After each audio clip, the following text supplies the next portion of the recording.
Hello, this is Donald Kendall with another Stopping Socialism video, joined, as always, by Justin Haskins. Justin, got a new article here to talk about. Democrats rally behind monthly $2,000 relief checks. Is this just going to be just for now on?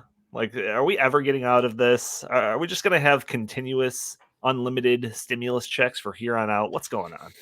It really is incredible. They're not even really trying to hide it anymore. I thought it was absurd that we had a stimulus package. Well, I shouldn't say that. We needed to have some kind of relief package. I understand that. I'm not talking about getting rid of all relief packages related to COVID-19 because, frankly, the government created the crisis, so it makes sense for the government to cover the costs for creating the crisis, or at least some of the costs. I don't think that's an unreasonable position to take. But the stimulus package that came out before, where they were just sending everybody, $1,200 checks or whatever it was in the mail for individuals, that didn't make any sense. For one, you can't have a stimulus package when you are shutting the economy down, because what is there to stimulate? Just giving people money isn't going to stimulate the economy. There's no place for them to spend the money. The economy is closed. That's the whole point. So the idea that this is a stimulus package, comparable to something that, Barack Obama did in 2009 or something like that is to me totally absurd. It's obviously not about stimulating the economy. It's just about sending people money. And that's really the other part of the problem that really bothered me about that stimulus package. You're sending people a bunch of money in the mail who didn't lose their jobs. A lot of people are just actually making the same amount of money that they were making before. Nothing has changed. And so why are you sending them checks in the mail? I mean, for people who did lose their jobs, that it's great that they're getting this extra help, but they already are getting that through unemployment and through other things. And you could have a new program that targets people who sort of fall through the cracks and don't qualify for unemployment for some reason or whatever. But why would you just send everybody $1,200, or the vast majority of people? It didn't make any sense. So now what they're doing is something even more illogical, or this is what the far left wing of the Democrat Party wants to do. They want to start sending people not just $1,200, but $2,000. And they don't want to just do it once. They want to do it every month. And for how long? Until the crisis ends, whatever that means. And so I think forever. Basically they defined it, I think, in one spot as until we get a vaccine that is widely disseminated. So until we have a vaccine that fixes our problem and it's widely available. Well, what if they don't make a vaccine? Do we have it forever then? Do we have to pass a new law to actually stop the $2,000 checks from going out? What if it takes 2 years for a vaccine to be widely disseminated? I mean, it could take forever. And then the worst part of it was, or not the worst part, but one of the most astounding parts of it is that even after that happens and the $2,000 checks stop, then they wanted to give everybody $1,000 a month for a whole year after that to help aid the recovery. And again, this is given to everybody, not just people who lost their jobs, but even people who didn't lose their jobs. So it's so obvious what the far left is trying to do here. They're trying to get as many people as possible hooked on government as they can. That's what they're trying to do. I mean, is that what's going on here? Are we just basically like trying to set a precedent here for universal basic income? Yeah, I think so. I mean, I don't see any other way to interpret this. I mean, it doesn't make sense to send people $2,000 in the mail who haven't lost their jobs.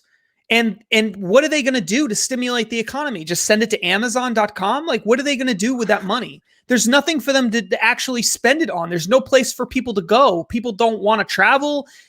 Most businesses are still closed in a lot of parts of the country. There's no reason to have that $2,000 if you didn't lose your job. Yeah, here, check out this part. It says it calls for an additional one-time $1,500 payment and possible 1,000 quarterly payments based on certain triggers, including high unemployment. So from the sound of that seems, even after coronavirus, whatever, that's distant history. But if these triggers remain in place, unemployment went above 5-6% or whatever, start sending out those checks. Right, exactly. And I think that there's going to come a time where that is one of the ways that they're going to approach this. That's just one proposal out of a few different proposals. And I think that is probably the most persuasive argument that they see. What they want to do is create a program that you have to stop. They don't want to. They don't want to just send people a $1,200 check and then have to vote on that again 2 months from now. They want a program that is in place that people become dependent on and expect for that money to come in the mail, so that in order to stop it, Congress actually has to pass a law to stop it. Yeah. And so if you create a program like the one you just described, where you have triggers in place, why would you ever get rid of that? Right. Why would you ever, if you're going to have it in this crisis, why wouldn't you have it in the next crisis and the crisis after that? Why wouldn't we just have it forever?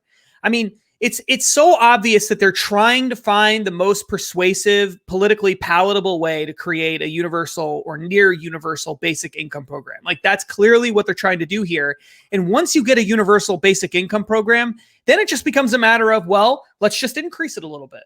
Let's just increase it a little bit more. Oh, $2,000 a month isn't enough. How about 3? How about 4? How about 5? How about 6? And you just keep going up and up and up and up and up until finally you don't have any incentive to work at all.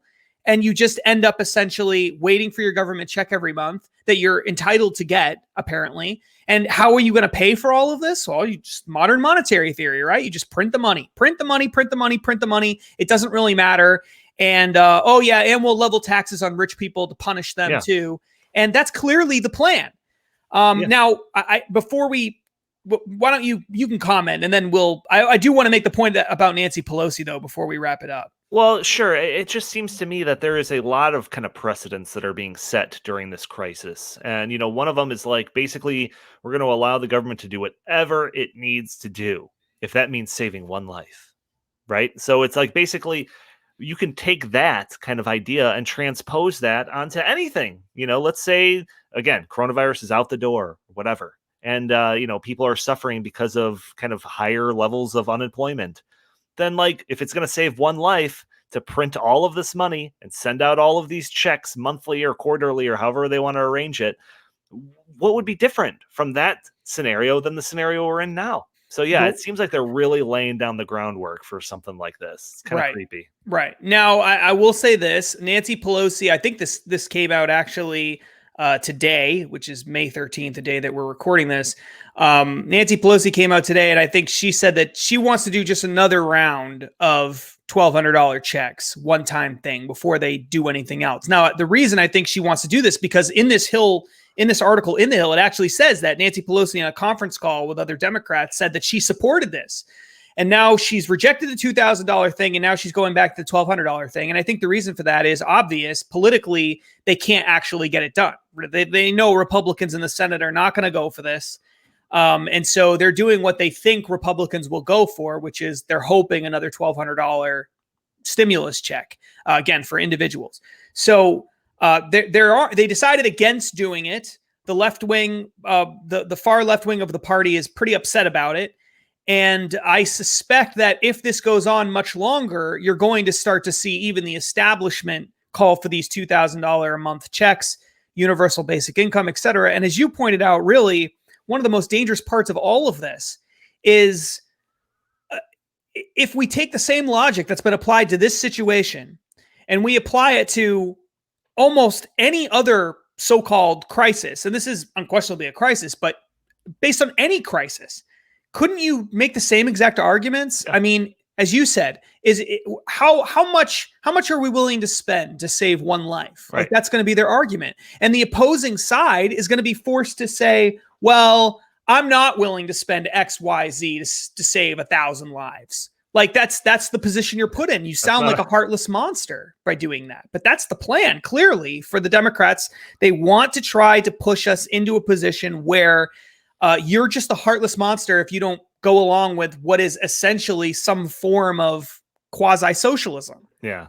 And I know that we've talked about modern monetary theory a million times on this show and our podcast or whatever, but it really seems like this is really just unleashed the floodgates when it comes to printing money and spending money. I mean, between all of these stimulus packages or whatever, like, how much money is the government adding onto the national debt?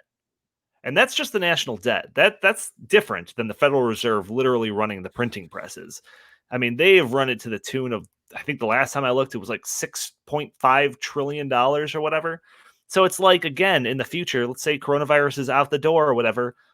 How about the next crisis? Climate change. Okay, so it's like we were able to kind of push back on a lot of this stuff, Green New Deal or whatever different renewable energy mandates, because it was just talking about the ridiculous cost. That seems to not be a reason against anything anymore. So yeah, I'm very concerned, and it's what our mission is on this show and our Stopping Socialism project to basically highlight these things, because I think we're going to see a larger push for modern monetary theory type practices, universal basic income, kind of like what we're talking about here.